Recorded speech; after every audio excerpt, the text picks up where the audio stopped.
on revient du pèlerinage, comment est-ce qu'on doit se comporter? Oui, quand on revient du pèlerinage, pour quelqu'un qui a réellement accepté le Seigneur Jésus-Christ comme son Seigneur sauveur personnel et qui allait encore en Israël voir tout ce qui est dans la Bible, sa vie doit refléter ce qu'il a vu. Normalement, oui. Vous voyez, non. Et on doit être un exemple, un modèle.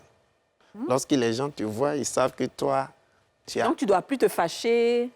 Même si tu n'es pas dois plus parti avoir en gros Israël, cœur. si tu n'es pas parti en Israël même, ça, c'est le fruit de l'esprit. Ah. Tu n'as pas besoin d'aller en Israël pour ne pas te fâcher.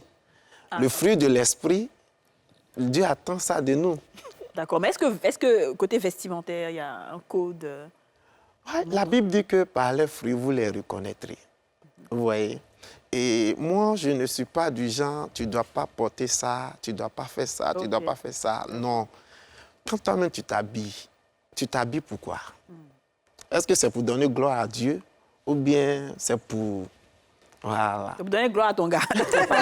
Excuse-moi. Oui, vas-y. Donc, la Bible nous enseigne à comment nous vêtir. Normalement, Ce n'est pas des choses qu'on entend, mais ça. je vais vous dire. La Bible dit qu'il faut s'habiller décemment, que tes bras ne sortent pas, que tu sois bien couverte et que ta chevelure soit comme ce que vous appelez, comment on appelle ce truc des muscles? Jab. Voilà, pour toi. Donc la Bible parle du vêtement même de l'homme. La Bible parle même des piercings, la Bible parle des tatouages. Ouais. La Bible, c'est vraiment le guide qui nous permet de savoir comment... Maintenant, nous, comme on est tontons, là, c'est pourquoi souvent on porte des habits et puis on demande pardon à Dieu. Heureusement qu'il est miséricordieux, sinon à l'antenne, elle allait nous tuer. Mais sinon, la Bible parle du vêtement. Comment un chrétien doit s'habiller, comment la femme vertueuse, la femme Donc, respectable. normalement, après ton retour du pèlerinage, Normalement, si tu as ça. été touché, Ouais. c'est comme si on dit, comme l'imam est là aujourd'hui. Même avant. Si moi je sois et puis il y a un problème, prie pour moi, je suis touché. Forcez Dieu en moi. Si tu vois que tu as été touché, que l'histoire, par exemple, tu dois dire, oh Jésus, et puis quoi, oh le prophète, et puis quoi, oh la religion, Kaaba, et puis quoi, excusez-moi, les gens ne croient pas. Mais quand tu t'en vas d'un Dieu qui est saint, où Dieu même a l'approbation du coin, là, tu ne peux pas sortir d'un endroit où Dieu est présent et puis de redevenir la même personne. Je suis d'accord. Il y a un changement. Moi, est-ce que toi-même, ton cœur, là, vraiment... Alors, Imam, c'est pareil hein, chez les musulmans aussi. Quand tu reviens de la Mecque, tu dois être vraiment habillant. C'est ça. Effectivement, l'habillement, ce sont des normes qui sont établies, C'est ça. qui ne sont pas forcément liées, n'est-ce pas, à un pilier de l'islam. C'est ça, c'est ça. C'est des normes qui sont établies. Mais l'être humain n'est pas parfait, mais nous sommes perfectibles.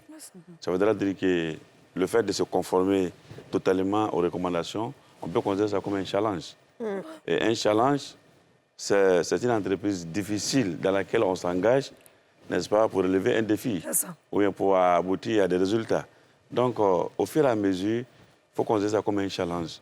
Alors, chaque fois, au fur et à mesure, dans la prière, avec un peu d'effort, alors, un peu, hein, Voilà. doucement, À force de on arrive à atteindre la perfection ou presque la perfection. Est-ce que c'est Voilà, une mais- obligation? Oui. Bien sûr. Est-ce que c'est une obligation de porter Parce que- le voile parce que- pour une femme qui revient Bien du... sûr. Non, pas pour une femme qui est une femme musulmane. Voilà, c'est ça. D'accord. Une femme musulmane, déjà, il y a des normes. C'est ça. C'est la même chose qu'elle expliquait pour la Bible, Voilà. en fait. Voilà. La Bible de l'islam, c'est la même Comme chose. Ces normes-là, c'est-à-dire qu'il y a des endroits de la femme qui sont considérés en islam comme des endroits, en tout cas, pudiques qu'elle doit, n'est-ce pas, cacher.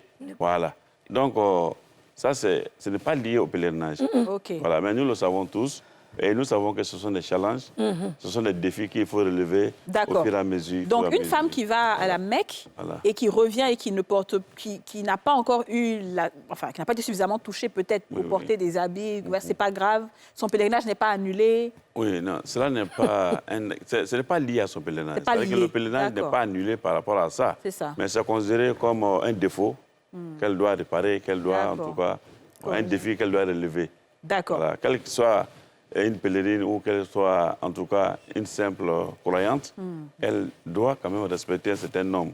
Mais c'est un défi de tous les jours qu'il faut C'est ça, relever. ouais. Parce que l'être humain n'est pas parfait, C'est ça. mais on est perfectible au fur et à mesure, On essaie de avec se la faire sagesse, fonctionner. avec Avec l'âge, le temps, avec ouais. l'effort, avec le temps, avec la D'accord, prière, merci, Moïse. on arrive n'est-ce pas, à atteindre Un certain niveau de perfection. Alors moi, Voilà. je suis profane, je ne suis pas musulmane. Donc je pose une question en tant que non-musulmane. On voit souvent, comme on a vu la vidéo, enfin l'image tout à l'heure, des personnes qui tournent autour d'un bloc tout noir qu'on Bien sûr. appelle La Kaaba. la Kaaba. pourquoi ces personnes tournent autour? C'est quoi la signification de tourner autour et de toucher, en fait, on va dire, ce gros pilier, je dirais, je sais pas comment on va appeler ça comme ça. On va regarder Voilà. la vidéo, justement. Des personnes qui tournent autour de la Kaaba. Ouais. C'est quoi La Mecque est le lieu de naissance du prophète Mahomet. C'est la ville sainte la plus sacrée de l'islam. Au centre de sa grande mosquée se dresse la Kaaba, qui signifie le cube en arabe. Ce monument est un bâtiment de granit dont le matériau a été extrait des collines avoisinantes. Les murs ont une épaisseur d'1 mètre et une hauteur de 13 mètres. C'est autour de ce cube, dans le sens inverse des aiguilles d'une montre, que les pèlerins effectuent un rite, les 7 tours du Tawaf, également appelées circumambulation. Ouais. Il faut dire que c'est le plus grand rassemblement au monde. Homme de Le plus Dieu. grand rassemblement. Et pourquoi, justement, on a Il va répondre à ça. Oui, Pourquoi il faut la- tourner la- 7 fois comme ça? D'accord. Bon, d'abord, les rites en islam sont des choses qui sont, en tout cas, définis soit par un texte sacré, D'accord. soit qui a été observé dans la pratique du prophète sallallahu alayhi wa sallam. Comme c'est spirituel, alors le prophète nous a dit atimul hajja aw hajju kama ra'aytumuni ahujj. Il dit faites le pèlerinage comme vous m'avez vu le faire. Donc tout ça, on reçoit ça directement, soit d'un texte sacré, soit du comportement du prophète sallallahu alayhi wa sallam. Donc la Kaaba, à l'origine, fut construite d'abord par Adam. Oui, qui fut construite par Adam. Adam? Bien sûr. Adam dans la Bible, là? Bien sûr. Adam, qui fut construit par Adam, mais qui a été détruit par le déluge. OK. Voilà, mais les commencements sont restés. Maintenant, Dieu a donné l'ordre maintenant au père du monothéisme. Le père du monothéisme, c'est Abraham. Abraham, ouais. Abraham avec son fils Ismaël. Oui. Alors, quand il est venu là-bas avec Ismaël, c'est l'endroit où il y a Zamzam, l'eau de Zamzam. Qui sort. C'est là Ismaël était couché. Et Agar, à la recherche de l'eau, Agar, oui. voyait un ange comme une personne, une représentation d'une personne sur le monticule Safa. Elle court pour aller supplier, parce qu'elle est à la recherche de l'eau. Et quand elle arrive là-bas, elle ne retrouve pas la personne. Elle regarde derrière, elle voit que la personne s'est déplacée. Donc elle a fait ça pendant 7 fois. C'est pendant, n'est-ce pas, cette course-là que l'eau a jailli sur le pied de l'enfant. Et quand on dit Zamzam, ça dit que c'est comme si on disait ne se disperse pas, ne te disperse pas. Donc elle a mis du sable maintenant pour dire ne te disperse pas. C'est par rapport à l'eau là que la Mecque. J'adore, bravo. C'est par rapport à l'eau là que la Mecque est devenue une ville. Sinon, les caravaniers passaient. Alors, maintenant, quand il y avait l'eau, c'est un endroit aride où il n'y a pas de l'eau du tout. Oui, c'est les gens ont désert. commencé maintenant, n'est-ce pas, à habiter l'endroit. D'accord. Jusqu'à ce que l'enfant grandisse et qu'Abraham reçoit la révélation maintenant de construire la Kaaba.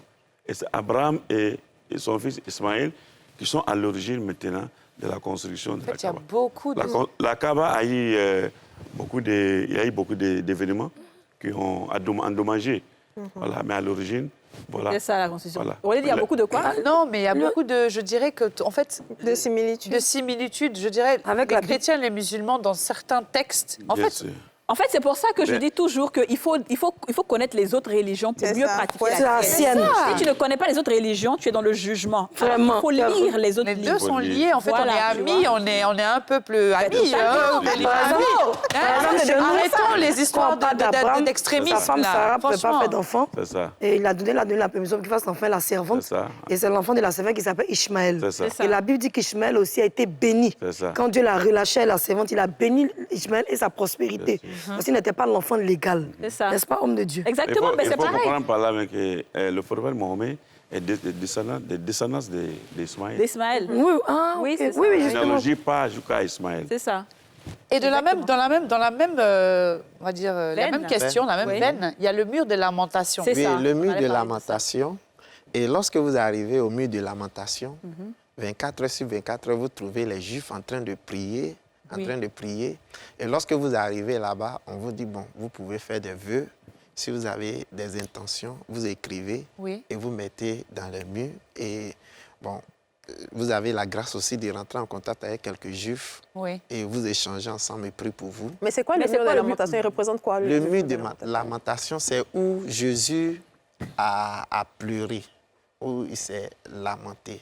Donc, et il y a eu la destruction, voilà l'image qu'on nous montre. Oui. Il y a eu la destruction du temple. Donc, ce sont les restes du temple qu'ils ont appelé le mur de lamentation. Qui a détruit le temple? Au IIIe siècle, il y a eu destruction du temple par les Assyriens. Ok. Voilà, donc... Et dans la Bible? Oui, bon, la Bible ne parle pas de tout ça, mais quand tu lis l'histoire de l'Église, vous voyez, il y a des choses que la Bible ne parle pas. Ah, donc la Bible est différente de l'histoire de Les catholiques peuvent se faire... Non, parce que pas c'est pour forcément. les juifs seulement, hein, mais les catholiques aussi peuvent aller faire le mur de lamentation. Tout le monde se peut. retrouve au milieu de lamentation et chacun fait ses prières. C'est ça. Alors, justement, pour corroborer un peu ce que le pasteur est en train de dire, Yasmina, comme tu as dit que la Bible est différente de l'histoire, c'est un peu comme dans l'islam. On a ce qu'on appelle la sunna du prophète. Donc, ça, c'est l'histoire du prophète. Et puis, on a le Coran lui-même. Donc, il y a des choses que tu ne vas pas forcément voir dans le Coran, mais qui sont dans la sunna, dans son histoire. Et comme on veut lui ressembler dans certaines choses, c'est pour ça qu'il dit qu'il y a l'histoire aussi. Ah, d'accord. Donc, souvent, il y a des histoires des personnages principaux, là. Alors, ce que moi, je veux savoir, c'est qu'il y a un truc qui se fait à Israël où on dit qu'on marche à reculons quand on finit de lapider. C'est quoi qui fait et puis on marche à reculons parce qu'on ne doit pas donner dos au mur, ou bien c'est au mur de la C'est le mur de lamentation. Bon, là, je ne sais pas. Ah, Si. bon? OK.